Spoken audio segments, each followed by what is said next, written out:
iPlex is a co-working space, meeting room space, service office space designed for entrepreneurs. The debate, the motion today is the tech entrepreneurial community in Cape Town is alive and kicking. And we're going to have Daniel talk for the motion, and we're going to have Eric speak against the motion. I know that's controversial, and I'll explain that in a minute. And then after they finish, we'll throw the floor open to questions. I do believe we have moved forward, not fast enough yet, but we certainly have moved forward. We now have uncapped ADSL from Telkom, which, grand celebration for that one. And many of the other competitors coming on board. And I think also the mobile companies have really driven that forward, specifically in the last 6 to 12 months.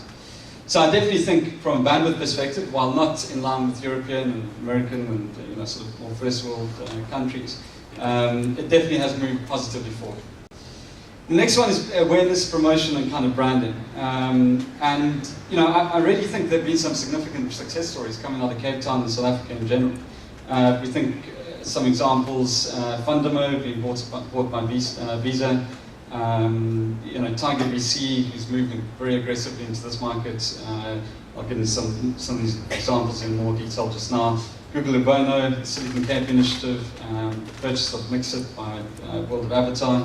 And all these, and of course then Tiger being purchased by Groupon, which really is to sort of put the tech space of Cape Town. I think all these combined to put it on the map, and suddenly international VCs, international companies are starting to think, well, is there something going on here? Do we have a tech community? I think a lot more can be done there, but there have been some initiatives that have started, Silicon Cape.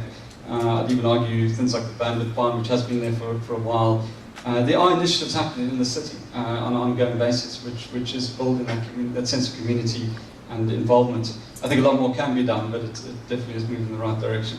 I want to tell you what's happening in a place like San Francisco, what's kicking, what's alive, what's happening, and then you can reflect it back to what we're doing here, and then you can decide for yourself whether we've got such an amazing ecosystem or not. The lawyers, the bankers, all of that side. In South Africa, if you want to go to a lawyer, you pay them. It's as simple as that. So what happens in America is that these law firms have realized that they need to partner with entrepreneurs. And so you go and you do a pitch to the law firms, and there are a lot of big tech law firms available, and once they've understood your model and they like your model, they give you a huge amount of credit in order to build your business for you on the legal side at their cost until you've raised your Series A. That's the type of legal system they've got over there, supporting the entrepreneurs and making it happen. Same with the banks. Silicon Valley Bank, which is a bank over there which is catering for tech entrepreneurs. And once you get involved in them, they set up cocktail parties for you every second night so you can meet the venture capitalists and you can meet the other entrepreneurs. I can't see AXA or FNB or Nedbank doing that over here. The third side is events. There are so many events where entrepreneurs can pitch their ideas to a room full of people. None of that's happening here. So how can the entrepreneurs get their ideas out there? Yes, there's a lot of things that need to happen in South Africa. A lot of things that need to happen in Cape Town. But the issue is about doing it. When you talk about all those networking events and all the corporates who are sponsoring it, I mean, they're sponsoring it because it's for their image and they know that's what the entrepreneurial community is and they've got the money to do it. The real issue is not what's happening somewhere else. The real issue is what are we prepared here in Cape Town to do ourselves? Not to wait for somebody else to do it, to do ourselves. I'm actually very encouraged by South Africa as a country, and not just South Africa, all the emerging markets. I think that all the points that Eric has mentioned are actually spot on. I couldn't agree more with all the things he said. It's not been very long since we came out of quite a dark time, and no one really wanted to look at this country in terms of investment. It wasn't a good place to look. Since then, things have been on a fast track, and we really have actually been doing a good job. I think some names haven't been mentioned today. Pure Software Solutions, $20 million exit. Microgaming, $1 billion company today. These are real technology companies. They've only been here for a very short period of time when given the grand scheme of things. Give them time. Give all these companies time, they will develop maturity. And the first thing that any mature company does, okay, when it's getting to maturity, is it takes fewer risks. So it starts to invest in technology that is core to what is going to make it very successful. And then it starts to develop a propensity for risk, because it's a bigger portfolio, just like any other investor. And there will be more money floating around. And by that time, certain other technology people, okay, some of them being in this room today, will have made their exits. They'll have made some money. And they'll want to start investing in people that remind them of them when they were starting out? I think it's very difficult to get a tech community live and kicking until you're developing it for a broader community that's using the tech.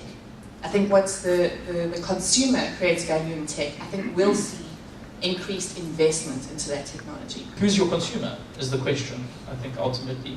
Is the consumer a business, or is the consumer every Joe in the street? You know, I mean, if we're talking e-commerce, sure.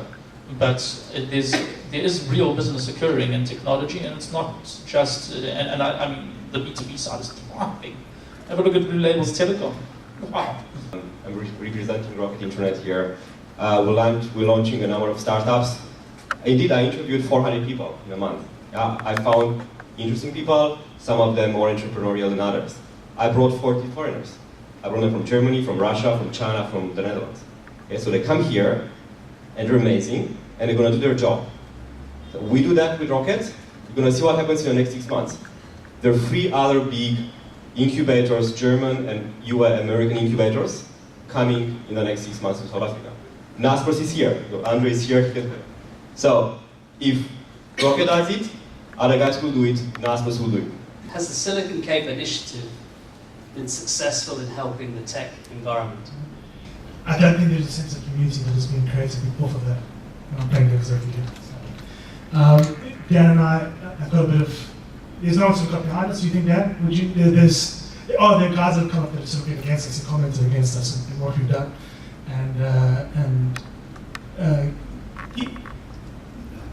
he had some things to say about us. You type my name into Google, and there's a lot of negative comments that come up first before anything positive. So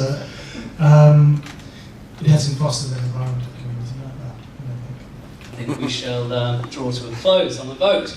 So the motion is: the tech entrepreneurial community in Cape Town is alive and kicking. All those for the motion, please show your hands.